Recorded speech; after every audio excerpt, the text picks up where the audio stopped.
왜 나는 항상 쉽지 않아? 최근 언폴기분으로 컴백하여 멋진 모습을 보여주고 있는 르세라핌의 핫걸 윤진이는 한 인터뷰에서 이렇게 말한 적이 있습니다. 저라는 사람에 대한 방황도 많이 하고 꿈을 쫓으면서 제 자신을 많이 잃어갔던 것 같아요. 이 말만 들어도 윤진이가 르세라핌이 되기까지 어려운 길을 걸어왔다는 것을 짐작할 수 있었는데요. 데뷔 전 윤진이의 이야기를 함께 들어볼까요? 너무 바쁜 제니퍼. 2001년 10월 8일 서울에서 태어난 윤진이는 생후 8개월 때부터 미국으로 이민을 가게 되었다는데요. 윤진이는 미국에서 제니퍼 허라는 이름을 가지게 되었죠. 어린 시절부터 에너지 넘쳤던 윤진이는 미국에서 남들보다 굉장히 바쁜 학창 시절을 보냈습니다. 드라마 클럽에 들어가 연극과 뮤지컬을 했고 합창 단원으로 활동했으며 스포츠로는 필드하키팀 활동, 프랑스어 동아리까지 했다고 하는데요. 거기에 필드하키팀에서는 캡틴으로 활약했다고 하죠. 학창 시절 누구보다 바쁜 삶을 살아온 윤진. 이렇게 바쁜 와중에 윤진이가 재능을 보인 영역은 따로 있었습니다. 놀라운 재능.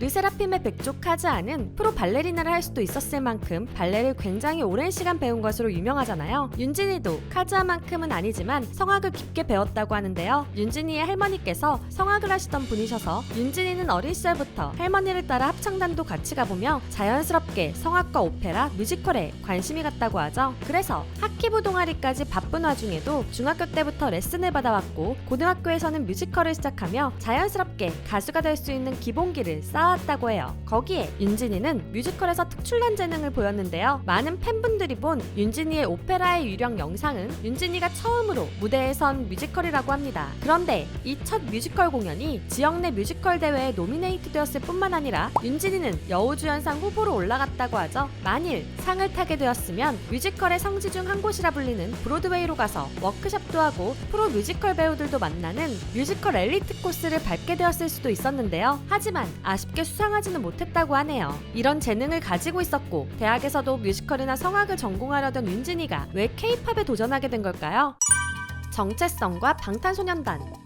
윤진이는 미국에서 어린 시절 자신의 정체성에 대한 고민이 많았다고 하는데요. 데뷔 전 했던 인터뷰를 보면 윤진이란 이름 때문에 학교 친구들에게 놀림당하고 인종차별도 당했다고 합니다. 그래서 더욱 여러 활동을 통해 소속감을 느끼려 했던 것 같기도 하죠. 그중 윤진이의 이런 공허함을 채워주며 자신을 찾을 수 있는 활동이 음악이었다고 하는데요. 하지만 윤진이는 미국 음악 시장에서 활동하는 한국인을 찾을 수가 없었는데요. 그래서 미국에서 음악을 할 수 있을까 하는 고민에 빠졌다고 하죠. 그런데 그 고민을 해결해준 것은 바로 방탄소년단. 미국의 큰 음악 시상식 중 하나인 아메리칸 뮤직 어워드에서 방탄소년단이 수상하는 장면을 윤진이가 보게 된 것인데요. 그 모습이 정체성을 고민하던 윤진이에게 큰 힘이 되었고 K-팝에 도전할 마음을 먹게 했습니다. 자신도 누군가에게 힘을 줄 수 있는 그런 멋진 아티스트가 되고 싶다고 생각하면서 말이죠.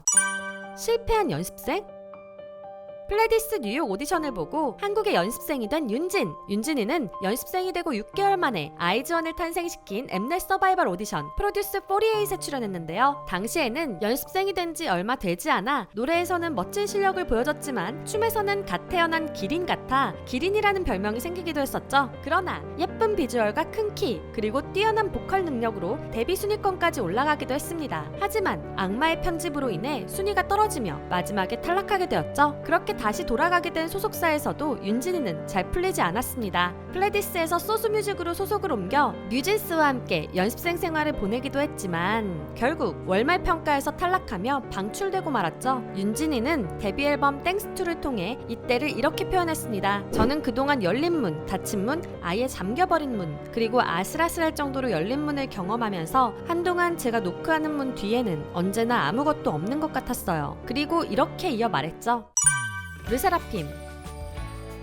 그럼에도 불구하고 원래 내가 가야 할 길, 가고자 했던 길을 가고 있었다는 것을 억지로라도 믿으려고 했고 마침내 저에게 문을 열어 그것을 보이게 해준 것은 르세라핌이에요. 윤진이는 소속사에서 방출당한 후 다시 미국으로 돌아갔습니다. K-팝 아이돌이라는 꿈을 접고 평범한 미국의 대학생이 되려고 했죠. 실제로 비즈니스 전공에 대학에 합격했다고 합니다. 그런데 그때 하이브에서 전화가 왔는데요. 솔직한 나의 이야기와 욕심을 말한다는 컨셉의 걸그룹을 준비하고 있는데 윤진이가 함께 해주었으면 이뤘으면 좋겠다고 말이죠. 그 말은 꿈을 접어둔 윤진이의 가슴을 다시 뛰게 만들었습니다. 윤진이는 대학교에 등록금까지 낸 상황이었지만 다시 한국으로 향하는 비행기를 탔고 결국 르세라핌으로 데뷔를 하게 되었죠. 윤진이는 자신이 걸어온 길 그리고 앞으로 르세라핌과 함께하게 될 모험에 대해 이렇게 말했어요. 예전에는 왜 나는 항상 쉽지 않은 길을 걸어야만 하나 이랬어요. 그런데 생각해보면 쉽지 않은 길을 가야 보이는 것도 더 많고 배우는 것도 더 많고 느끼는 게 많기 때문에 저는 고든 길이 아닐지라도 르세라핌이면 그 길을 걸어도 좋다는 생각이 드는 것 같아요. 같이 가는 거니까. 윤진이가 가는 어떤 길이라도 르세라핌 멤버들 그리고 윤진이를 좋아하는 팬 피어나들도 함께 할 것 같네요. 윤진이의 데뷔 전 이야기 재미있으셨나요? 그렇다면 좋아요와 구독, 알림 설정까지 부탁드리고요. 윤진이에 대한 재미있는 과거 이야기가 있다면 댓글로 공유해주세요. 그리고 두유람이 진행 중인 컨텐츠가 있습니다. 바로 내 굿즈 자랑하기. K-POP 팬들인 여러분들에게 특별히 애정하는 또는 특별한 사연이 있는 굿즈 하나씩은 있잖아요. 덕질 생활을 함께하는 아이돌 인형이라던가 항상 가지고 다니는 포토카드, 감동적인 사연이 있는 사인 CD, 모든 공연을 함께 응원했던 응원봉 등 자랑하고 싶은 모든 굿즈의 이름, 가격, 여러분의 사연과 함께 이메일로 보내주세요. 굿즈를 찍은 사진이나 영상을 많이 찍어주실수록 더욱 좋습니다. 자세한 내용과 보내실 이메일 주소는 아래 상세 설명이나 고정 댓글을 참고해주세요. 또한 앞으로는 루머 해명 영상도 더 많이 제작할 예정인데요. 긴 영상이나 쇼츠를 통해서라도 더 적극적으로 해명해볼 계획이니 여러분이 사랑하는 아이돌들이 고통받지 않도록 최대한 자세한 해명 정보를 제보해주시면 감사하겠습니다. 루머 억가를 제보하는 링크도 아래 상세 설명란과 고정 댓글을 참고해주세요. 사랑하는 아이돌들을 위해 많은 제보 부탁드립니다. 지금까지 여러분들의 가장 가까운 K-POP 친구 두유람이었습니다. 안녕.